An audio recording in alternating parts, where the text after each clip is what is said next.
नमो विष्णुपादाय कृष्णपृष्ठाय भूतले श्रीमते भक्तिवेदान्ता स्वामिन्निति नामिने। नमस्ते सारस्वते देवे गौरवाणी प्रचारिणे निर्विशेष शून्यवादी पाश्चात्य देशतारिणे। श्री कृष्ण चैतन्य प्रभु नित्यानंद श्री अद्वैत गदाधर श्रीवासदि गौर भक्त वृंद। हरे कृष्णा कृष्ण कृष्ण हरे हरे हरे राम राम राम हरे हरे। गिरिराज गोवर्धन की प्रभुपाद की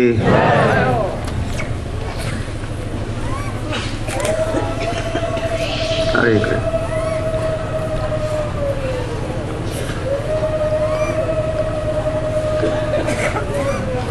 इसी मास में, कार्तिक मास में 1977 में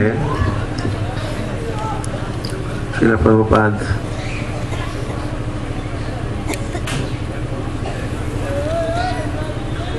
भगवान के नित्य लीला में प्रवेश के कुछ ही दिन पहले, आप जानते हो 14 नवंबर को श्रील प्रभुपाद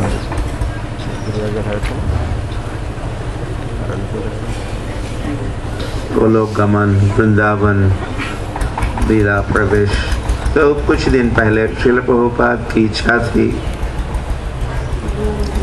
यात्रा करने की इच्छा थी।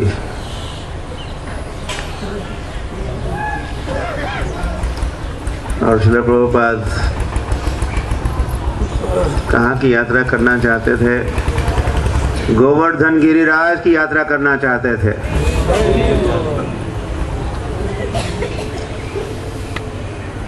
और वैसी तैयारियां भी हो रही थी। मुझे भी ऐसा कुछ आदेश श्रील प्रभुपाद दिए थे। श्रील प्रभुपाद बैलगाड़ी में पता नहीं बैठने वाले थे, बैठ सकते थे कि नहीं, लेट के शायद यात्रा करने वाले थे। और यात्रा उनको करनी थी गिरिराज गोवर्धन की। श्रील प्रभुपाद की अंतिम इच्छा, फाइनल विल, लास्ट विल जो कहते हैं, वो ये एक विल रही प्रभुपाद, श्रील प्रभुपाद की गोवर्धन की यात्रा परिक्रमा। श्रील प्रभुपाद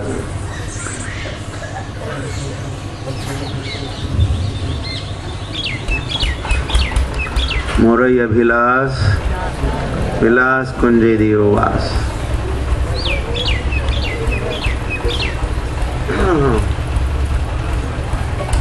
तो वो यात्रा तो इसे हो नहीं पाई, किंतु श्रील प्रभुपाद के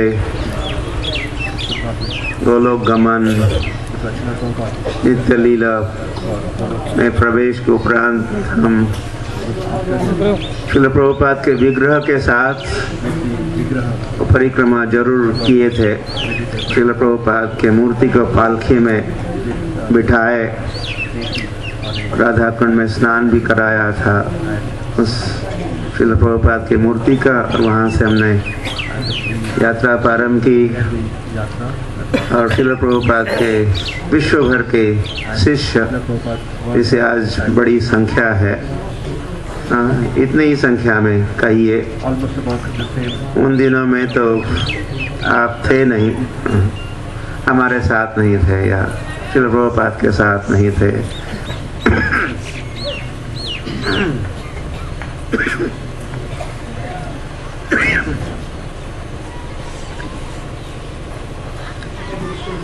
उन दिनों में श्रील प्रभुपाद के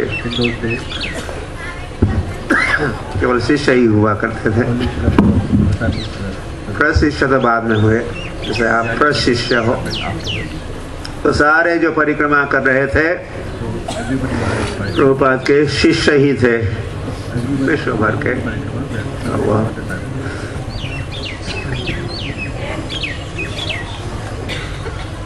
उस बात का भी मैं स्मरण कर रहा था। तो और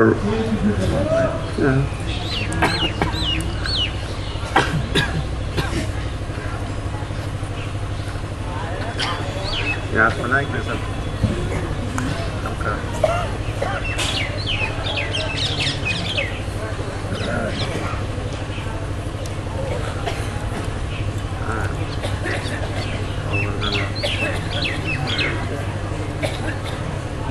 आप कहते रहते हो गोवर्धन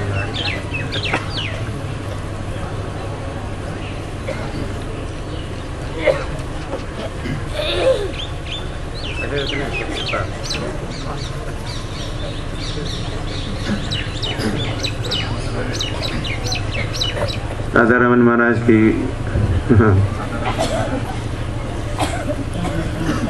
संस्मृति बारंबार कहा करते हैं, इस साल भी शायद कहे होंगे।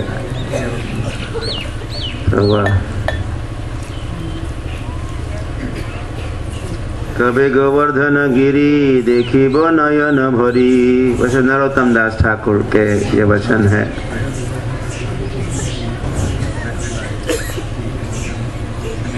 इनका तिरुभाव yesterday, कल नरोत्तम दास ठाकुर जी का तिरुभाव तिथि महोत्सव भी मनाया गया कल ही।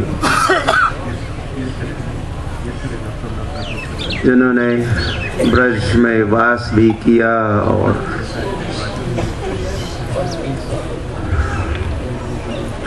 लोकनाथ गोस्वामी के का शिष्यत्व भी अपनाया। और नरोत्तम थे वे उच्च कोटि के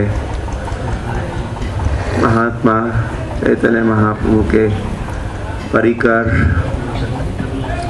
कई गीत लिखे हैं ब्रज भाव से पूर्ण। तो ये गीत भी एक गीत का ये एक अंग है, ये एक वचन है। ये कबे गोवर्धन गिरी देखिबो नयन भरी, कबे हबे राधा कुंडे वास। भ्रमिते भ्रमिते कबे ये देह पतन हबे, कहे दीन नरोत्तम दास। ये भी नरोत्तम दास ठाकुर की अभिलाषा, मोरई अभिलाष। क्या अभिलाषा है? गोवर्धन गिरिराज का को देखी वो नयन भरी आपके समक्ष है। देखिए, थोड़ा गिरिराज की ओर देखिए, आंखें खोलिए, जीव जागिए, जीव को जगाइए और जी भर के क्या कीजिए? केवल नयन भर के ही नहीं, जी भर के।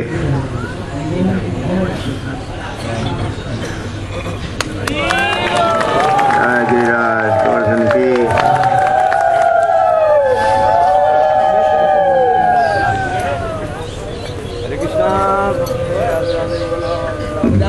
कबे हबे राधा कुंडेवास। और कब होगा, कब मिलेगा राधा कुंड का वास?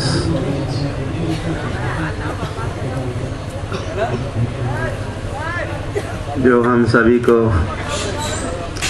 राधा कुंड का वास भी मिल रहा है।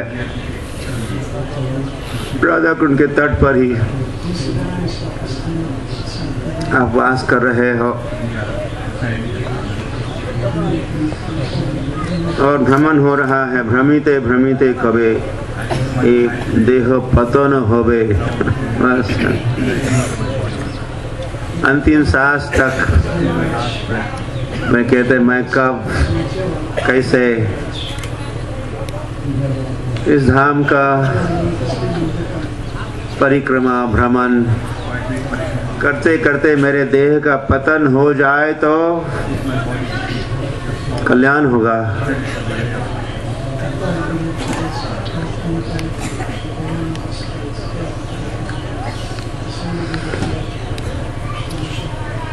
रघुनाथ दास गोस्वामी भी, उनकी भी प्रार्थनाएं हैं। वे भी प्रार्थना करते मुझे सानिध्य मिले, गिरिराज गोवर्धन के तलहटी में मुझे नित्य निवास मुझे प्राप्त हो।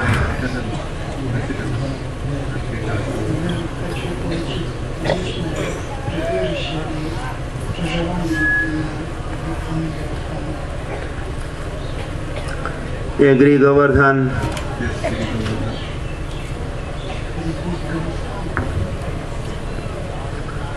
महाराज कुछ मुझे होमवर्क भी दिए, आते आते उन्होंने एक श्लोक सुनाया हम सभी को।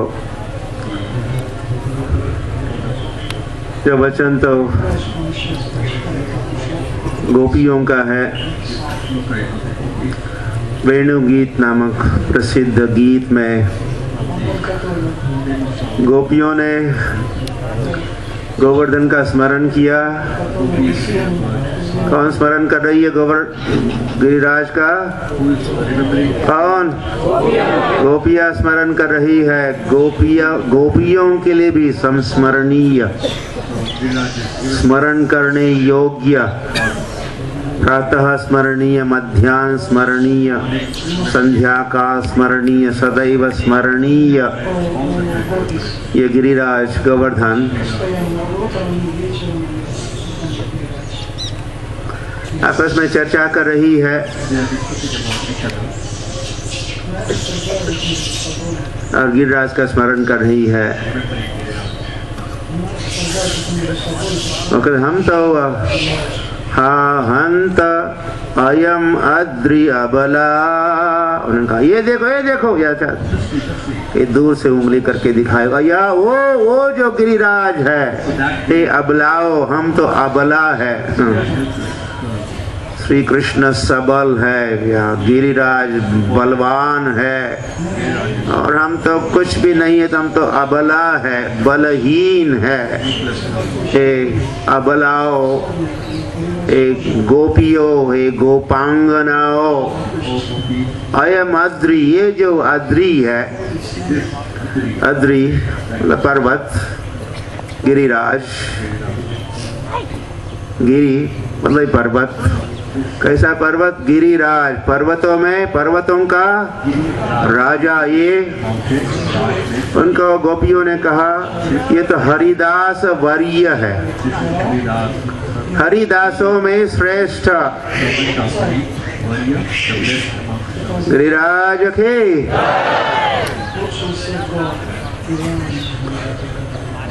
तो कैसे हुआ ये श्रेष्ठ Giriraj?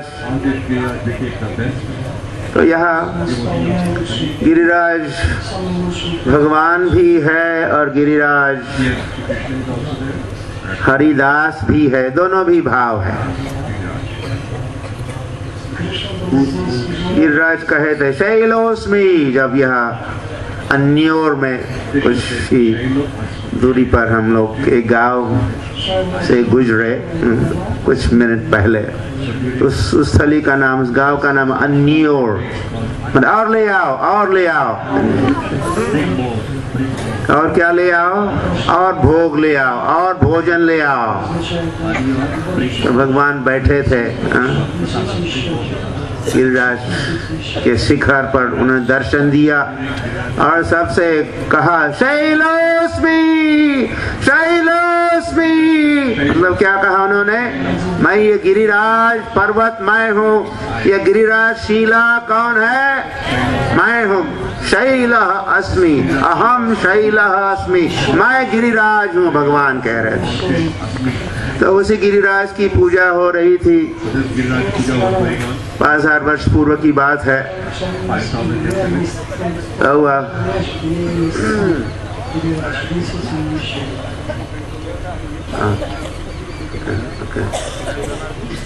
Hare Krishna. Jai Giriraj.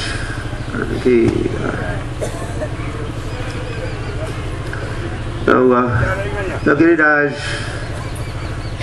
Giriraj भगवान शैलहस्मी और साथ साथ हरिदास वर्य भी है। तो कृष्ण बलराम जब यहाँ आते हैं तो गोपियाँ स्मरण कर रही है वो स्वयं को तो अभागी मान रही है, लेकिन वो गिरिराज बड़ा भाग्यवान है। हरिदास गिरिराज बड़ा भाग्यवान है। भाग्य किस बात का? राम कृष्ण चरण स्पर्श प्रमोद। जब राम कृष्ण कृष्ण बलराम के हर क्षण क्षण पर आपको जगाना पड़ता है, इसलिए बीच में ये सब।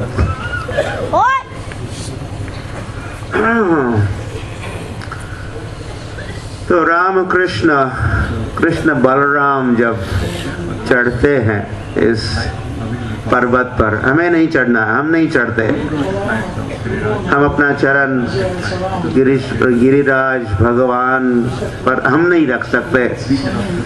कृष्ण बलराम चढ़ते हैं और गिरिराज को जो स्पर्श करते हैं भगवान अपने चरणों से, राम कृष्ण चरण स्पर्श, तो क्या होता है फिर? प्रमोद।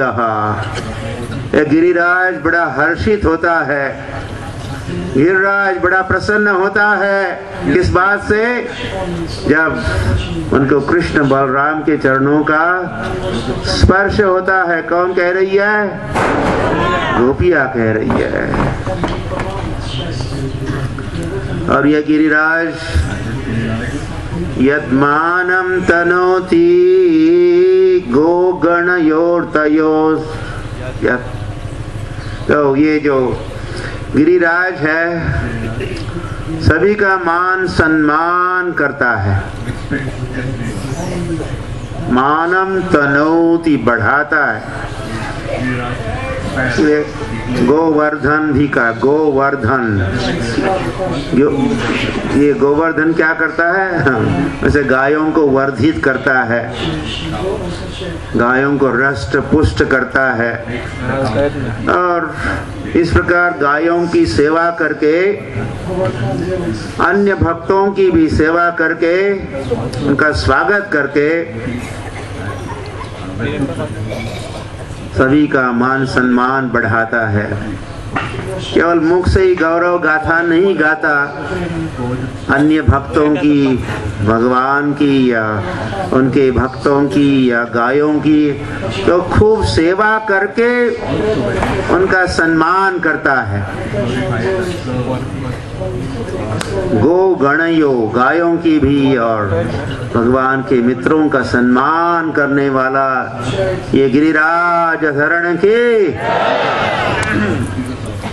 तो कैसे कैसे सेवा करता है ये गिरिराज? मानम तनोति कैसे करता है?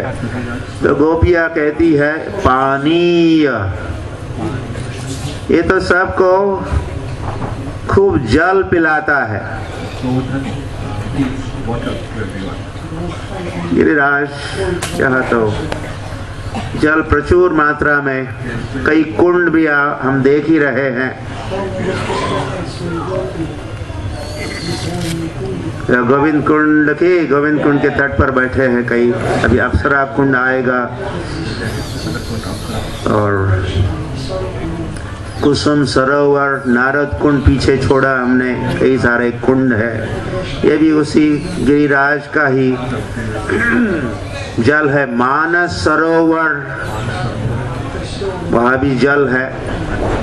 या भगवान क्रीड़ा करते हैं, जल क्रीड़ा होती है उस जल में। या वाटरफॉल्स होते हैं, आपने तो नहीं देखे होंगे, लेकिन 5000 वर्ष गिरिराज की स्थिति, बहुत ऊंचा गिरिराज, 2 योजन ऊंचा, 1 योजन के होते 8 मील, तो कितने हो गए? ऊपर देखिए, 16 मील ऊपर देखिए, आपकी दृष्टि कहाँ तक पहुंचाइए? हाँ, 16 मील ऊपर देखना है। वहाँ पेड़ दिखाई दे रहे? अच्छी दृष्टि आपकी, साफ क्लियर हो गई। तो इतना गिरिराज ऊंचा, गोवर्धन कल्प पाद पतले, तो वो जो शिखर पर जो वृक्ष, वहाँ भगवान जाके बैठते, वहाँ भी लीला खेलते, तो वहाँ से कई सारे झरने बहते, जल झर झर झर झर बह के नीचे पहाड़ के शिखर से कई और वाटरफॉल्स, प्रपात करे, प्रपात, तो कैसा दृश्य होगा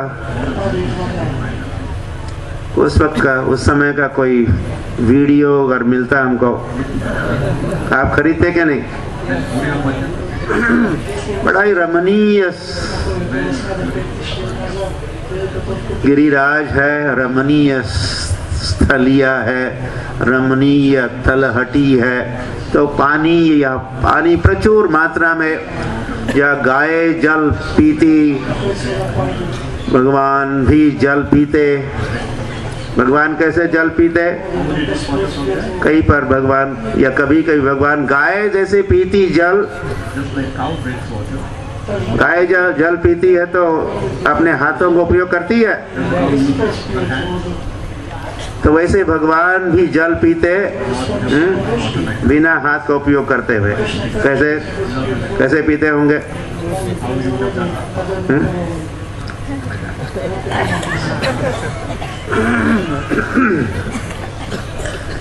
स्वच्छ जल, कैसा जल? स्वच्छ जल। कितना स्वच्छ जल?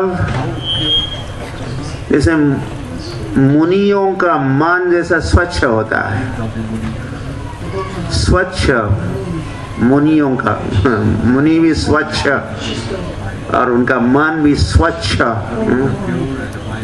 ऐसा शुद्ध स्वच्छ जल,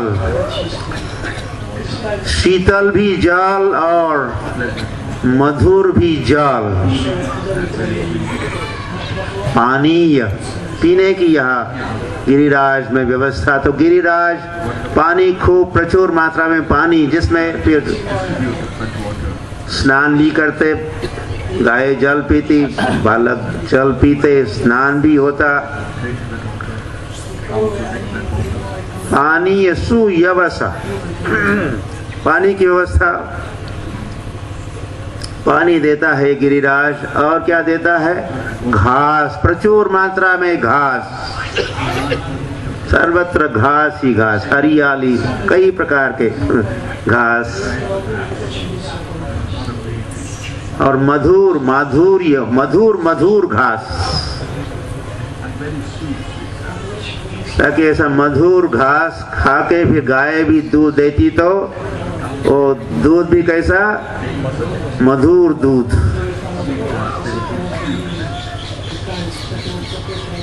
तो घास खा के गाय, गोवर्धन, गायों को पुष्ट करने वाला ये गिरिराज। तो गाय खूब घास खाती है, और कई घास उसी में, कंदर कंदमूल, कंदमूल फल, गायों के लिए घास। तो भगवान और भगवान के मित्रों के लिए ये पर्वत गिरिराज क्या देता है? कंदमूल फल भी की व्यवस्था यह गिरिराज में। और कंदरा है, गुफा है, धूप से रक्षा करनी है, तो वर्षा से रक्षा करनी है, कोई ज़्यादा ठंडी है तो कहाँ जाते? गुफा में प्रवेश करते, खंडहरों में प्रवेश करते, वहाँ विश्राम भी होता। तो नेचुरल आवास निवास की व्यवस्था भी। और इस गिरिराज के ऐसे कुछ शिलाएं मानो वे आईने जैसे, तो उसमें देख भी लेते भगवान अपने मुख को, मित्र भी। कई दर्पण जैसा शिलाएं, इतनी स्वच्छ और चमकीली,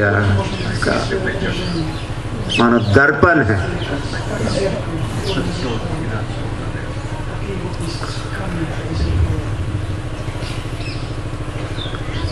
तो इस प्रकार मानम तनोति, ये गिरिराज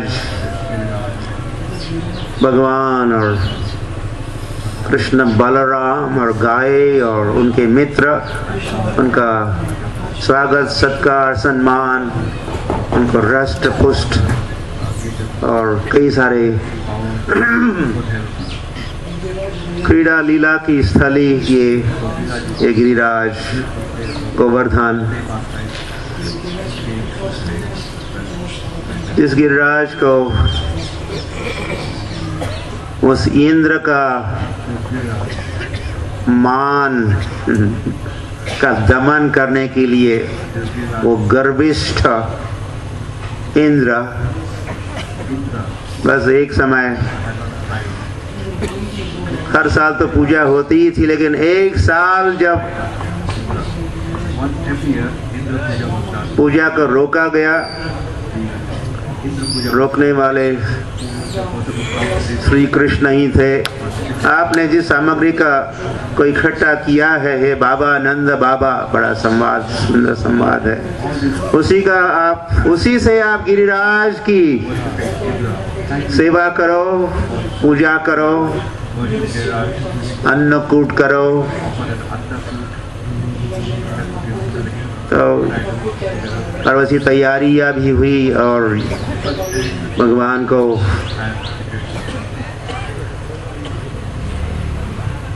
सारे भोग खिलाए, या अन्योर में और ले आओ, बड़ी कंपटीशन हो रही थी ब्रजवासी और गिरिराज में। गिरिराज ग्रहण करते रहे अपने सहस्र बाहों से, और यहाँ के सारे कुंड भरे हुए थे, खीर से भरे थे। कुंड में क्या था? आपने क्या सोचा? छोटी कटोरी में भगवान को भोग लगाया। बड़े तालाब भरे थे खीर से, और ढेर थे, पूड़ी का ढेर था, मानो दूसरा गिरिराज वहाँ। और कई सारे पकवान और भगवान ग्रहण कर रहे थे। तो अन्य और भी कुछ है, अन्य और भी है, अन्य और कुछ है, अन्य और। तो अंत में जब तुलसी पत्ता ही खिलाया तब नॉन सेटिस्फाइड।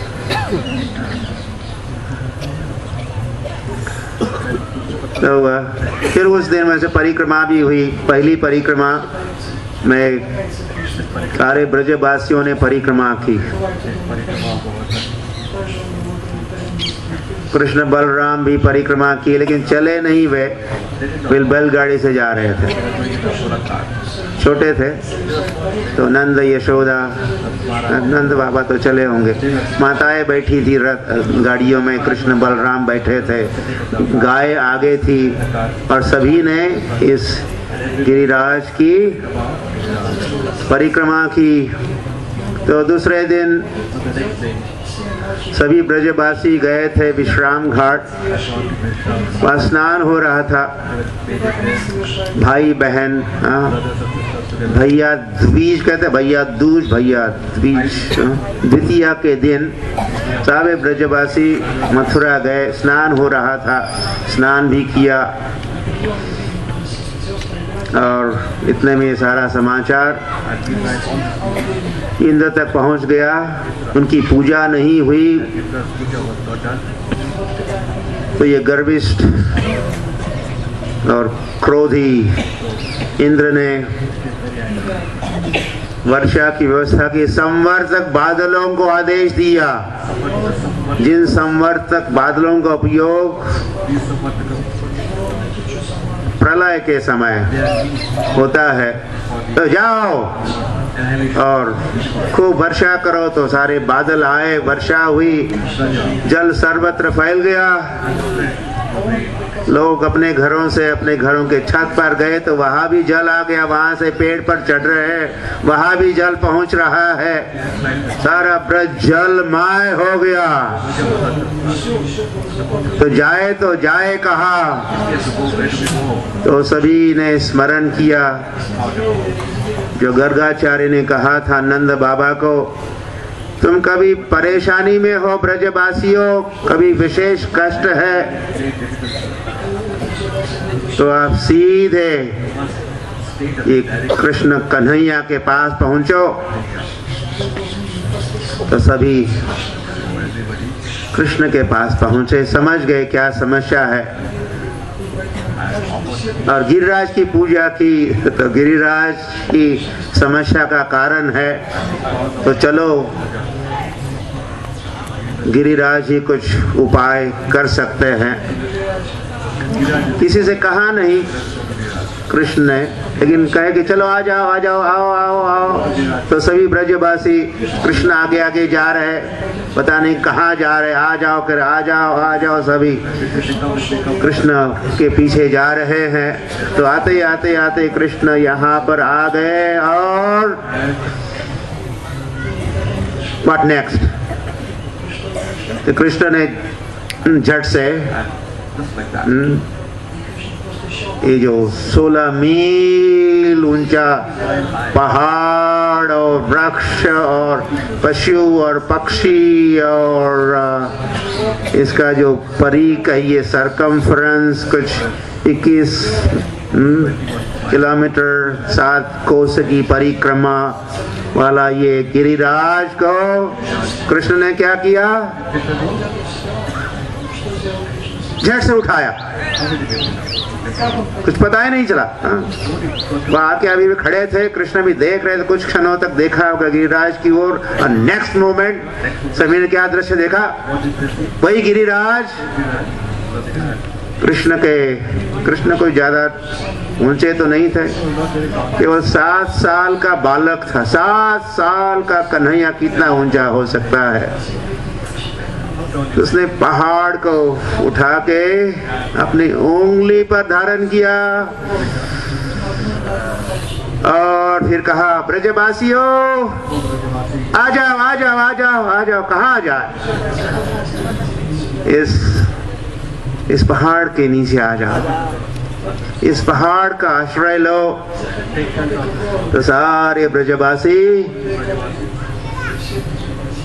मानो कृष्ण ने, वर्षा तो हो ही रही थी, तो कोई छाता भी चाहिए था, तो गिरिराज को छाता बनाए मानो और कहे आ जाओ, छाते के नीचे आ जाओ। तो सारे ब्रजवासी इस गिरिराज का आश्रय लिए। जय गिरिराज की। सारा ब्रज, सारे नर नारिया, सारे गाय बछड़े, सारे ग्वाल बाल, सारे पशु पक्षी, वानर भी, मयूर भी, सारे के सारे सभी ने आश्रय लिया गिरिराज के छत्र छाया का। और सभी को कृष्ण का सानिध्य लाभ और सभी श्री कृष्ण का दर्शन कर रहे हैं। ब्रज में जितनी सारी लीलाएं हुई है, उन लीलाओं में एक गोवर्धन धारण की जो लीला है, ये ब्रजवासियों का अति प्रिय लीला। आप कहोगे क्यों? क्योंकि हर रोज तो ब्रजवासियों को कुछ समय के लिए सानिध्य लाभ होता था। प्रातःकाल सायंकाल नंद बाबा यशोदा को, तो दिन में फिर गायों को और बछड़ों को, फिर मध्याह्न के समय केवल गोपियों को, रात्रि के समय फिर गोपियों को। तो कुछ घंटे इनको, कुछ घंटे उनको, कुछ घंटे वात्सल्य रस, कुछ घंटे दास्य रस। दास्य रस तो नहीं, कम ही यहाँ है। वात्सल्य रस, कुछ घंटे माधुर्य रस गोपियों के साथ। लेकिन वृंदावन के भक्त तो कृष्ण का सानिध्य सदैव चाहते, अहर्निश, 24 आवर्स अ डे। लेकिन वो तो संभव नहीं हुआ करता था।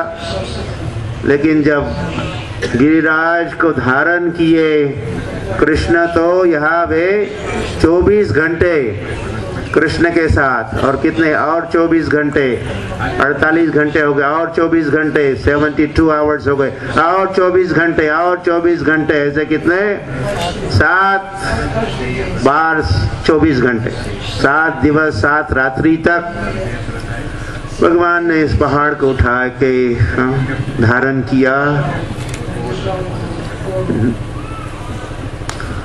इतने में कुछ ब्रजवासी, तो सभी को सानिध्य मिला। कुछ ब्रजवासी सोच रहे थे कि न जाने कब से उठा के रखा है, थक जाएगा, तो क्या हो सकता है धीरे धीरे गोवर्धन नीचे आ सकता है और हम समाधिस्थ हो सकते हैं, हम सब की समाधि। तो कुछ ब्रजवासियों ने, कुछ ग्वाल बालकों ने भी अपनी अपनी लाठियां उठा ली। तब कन्हैया ने सोचा, देखो थोड़ा हल्का सा हाथ नीचे करने लगे भगवान, तो क्या हुआ होगा। तो सभी को पता, अपनी पूरी शक्ति सामर्थ्य के साथ उसको उठा के रखने का प्रयास तो हो रहा है, लेकिन तो फिर वो समझ गए कृष्ण का जो सामर्थ्य है, वीर्य का प्रदर्शन, भगवान अपने वीर्य का, अपने सामर्थ्य का, पावरफुल, गॉड इज ग्रेट। तो फिर वो छोटे है या बड़े का कोई प्रश्न ही नहीं है, भगवान तो भगवान है। ऐश्वर्यस्य समग्रस्य वीर्यस्य यशसा श्रिया, ये सब।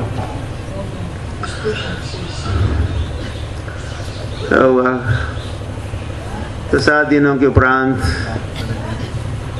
7 दिन और रात्रि के उपरांत,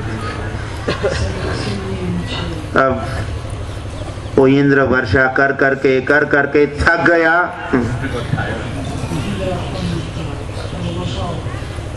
उसने अपनी हार मान ली और वर्षा को रोक दिया। तो कृष्ण कहे, ठीक है, अब ब्रजवासियों, अब तो वर्षा बंद हो गई, बाहर देखो, नो वर्षा नहीं है। सभी धीरे धीरे बाहर आए और सभी जब बाहर पहुंच गए तो कन्हैया ने इस पहाड़ को उसी स्थान पर रखा जहाँ पहले, कैसे वो बीच में थे, फिर कैसे आ गए होंगे, तिरछा ऐसा रखा होगा और फिर निकल गए और फिर दूसरा वो भी नीचे आ गया फिर उसी स्थान पर। तो फिर इंद्र आते हैं, इंद्रोली नाम का स्थान है कामवन के पास, वह उतरते हैं अपने इंद्रलोक से बड़े शर्मिंदे, लज्जा आ रही थी। जो भी अपराध किया कृष्ण के चरणों में, और कृष्ण को नहीं समझा, उसको तो केवल बालक ही मैंने समझा। तो इंद्र यह ऐसा भी भाव हम सुनते हैं, पढ़ते हैं कि क्रॉलिंग करके, जैसे चल के नहीं आ पाए, अपना मुख भी नहीं दिखाना चाहते थे। तो क्रॉलिंग को क्या कहते हैं? क्या कहते हैं क्रॉलिंग? क्या कहोगे क्रॉलिंग से? आर्मी में रेंगते, रेंगना तो अलग होता। तो यहाँ आए तो वह सुरभि गाय भी थी। सुरभि गाय को सामने रखा है ताकि गाय को देख के कृष्ण प्रसन्न हो जाए। उनका अपना हाथी भी है, जो हाथी स्वर्ग में जो गंगा है वहां से जल लेके वो हाथी यहाँ पहुंचा है। इंद्र का अपना खुद का हाथी, और गाय का दूध भी है। तो इस स्थान पर कृष्ण को मिले इंद्र को प्रार्थना, क्षमा याचना भी हुई है। और इसी स्थान पर इंद्र ने भगवान का अभिषेक किया, दूध से अभिषेक, फिर गंगा जल से अभिषेक, और इतना जल और इतना दूध, और यहाँ एक तालाब बन गया, कुंड बन गया, इसका नाम हुआ गोविंद कुंड के। और ये जो नाम है गोविंद, गोविंद गोविंद गोविंद गोविंद गोविंद, ये बड़ा प्यारा नाम है। कृष्ण को नाम भी गोविंद नाम यही मिला, या इंद्र ने दिया। गोविंदा, गो मतलब गाय, गाय को प्रसन्न करने वाले भगवान, इंद्रियों को प्रसन्न करने वाले भगवान, भूमि को, पृथ्वी को, ब्रजमंडल को प्रसन्न करने वाले भगवान। गो मतलब भूमि, गो मतलब इंद्रिय, गो मतलब गाय, इन सभी को प्रसन्न करने वाले गोविंदा। तो इसी स्थान पर या पास में ही ये मंदिर है ना, हाँ, तो यहाँ गोपाल के विग्रह आपने दर्शन किया होगा। माधवेंद्रपुरी पाद जब ब्रज में उनका निवास, और गोवर्धन की हर रोज परिक्रमा किया करते थे। तो परिक्रमा करते करते एक दिन जब वे यहाँ थोड़ा विश्राम कर रहे थे, जैसे हम भी थोड़ा विश्राम और साथ में कथा भी कर रहे हैं, तो एक बालक आया, क्योंकि उस दिन उन्होंने भोजन नहीं किया था। आपने किया? आपने भी नहीं किया।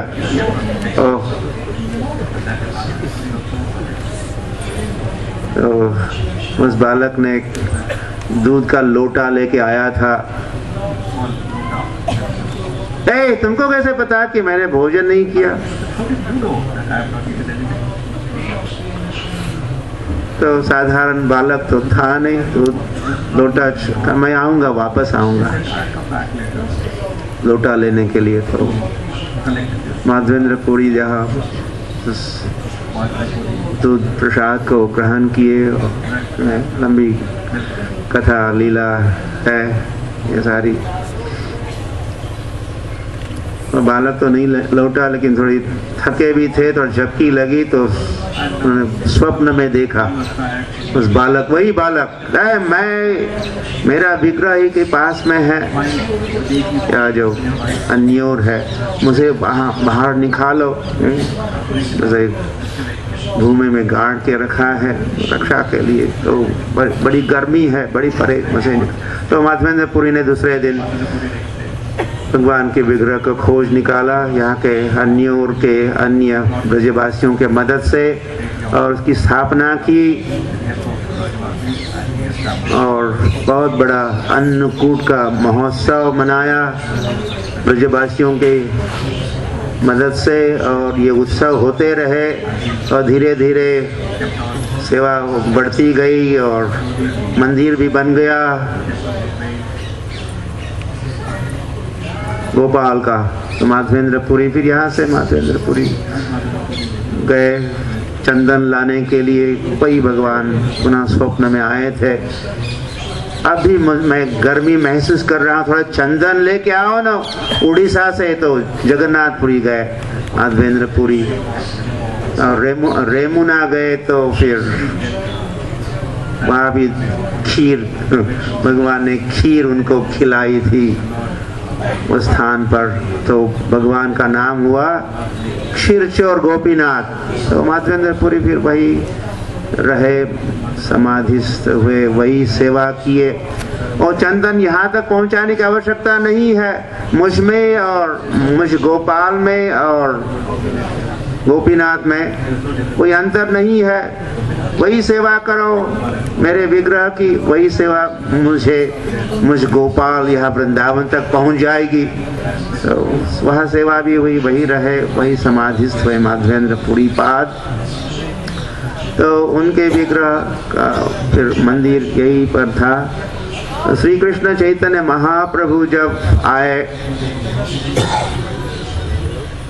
गिरिराज की परिक्रमा भी कर रहे थे, और यही श्लोक जो गोपियों का वेणु गीत का जो श्लोक है, जिसको अभी हमने पढ़ा सुनाया, हंत अयम अद्रिय बला हरिदास वर्य। सो श्री कृष्ण चैतन्य महाप्रभु जब परिक्रमा कर रहे थे, गोवर्धन की परिक्रमा,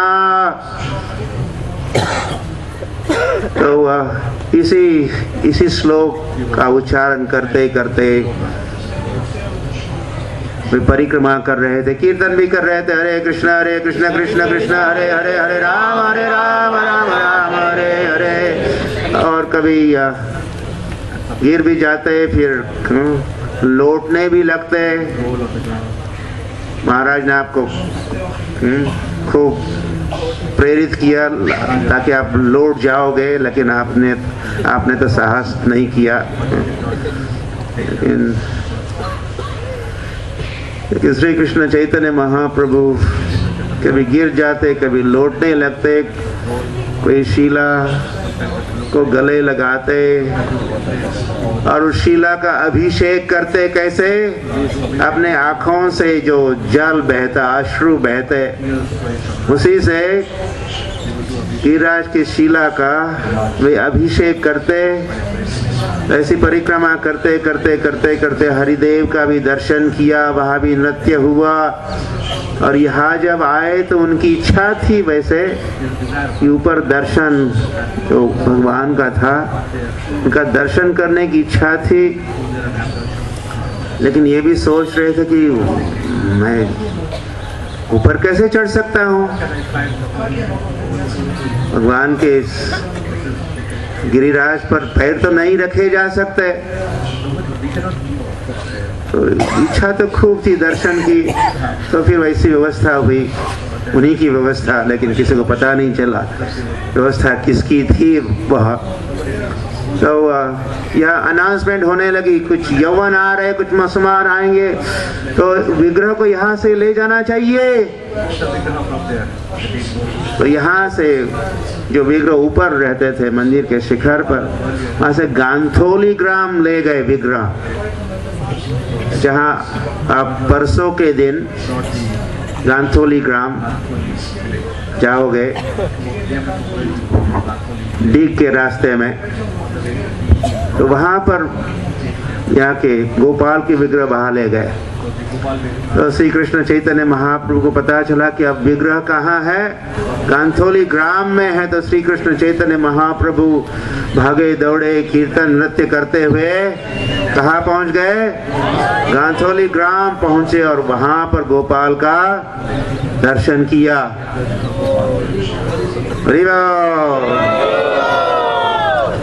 वैसे कुछ यौवन वगैरह कोई यौवनों को नहीं आना था, लेकिन भगवान ने अपनी योग माया से ऐसी व्यवस्था की ताकि विग्रह को वहां पहुंचाए ताकि उनको दर्शन हो सके।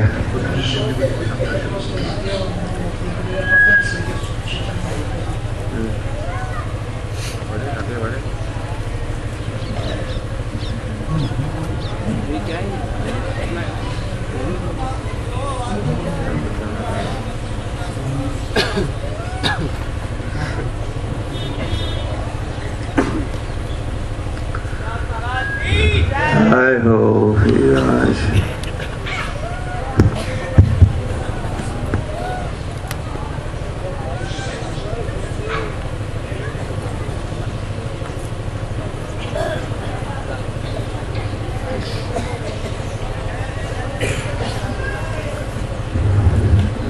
हुआ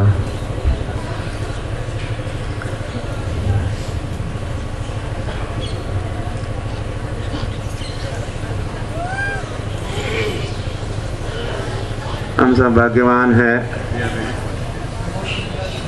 हो कि नहीं भाग्यवान?